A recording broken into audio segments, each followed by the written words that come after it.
আমার তো কিছু যায় আসে না, তাহলে তুমি কেন এমন আচরণ করছো? নাহিদা, তুমি এটা কি বললা? তুমি এই কথাটা বলতে পারলা আমাকে? সামান্য একটা কাজের মেয়ের জন্য তুমি আমাকে এত বড় কথা বললা?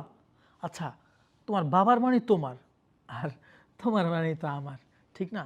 তো আমি এটা বলতে পারি না এই কথাটা? তাই দেখো, তুমি ওকে বাইরে থেকে বের করে দাও যত তাড়াতাড়ি সম্ভব। আর বাবাকে বলেও বলো বাড়ি থেকে বের করে দিতে। আমি বাবাকে বলেছিলাম যে তুমি ওকে পছন্দ করছো না আর ওকে বের করে দিতে চাচ্ছো। তখন বাবা বলল মেয়েটা অসহায়, ও এখানেই থাকবে। নাহিদা, আমি ভালোই ভালোই বলছি ওকে বাড়ি থেকে বের করে দাও, ঠিক আছে? বের করতেই হবে। কে কাকে বের করতেছে? বাবা, ওই যে তোমার জামাই আসলে ওই মেয়েটাকে বাড়িতে রাখতেই চাচ্ছে না, মানে ও কোনোভাবেই চাচ্ছে না এই মেয়েটা আমাদের বাসায় থাকুক। নাহিদা, তুমি বুঝতেছো না। হ্যাঁ বাবা, আপনিই বলেন।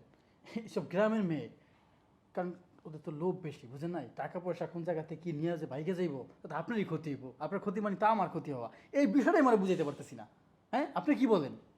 না, মোটেও না।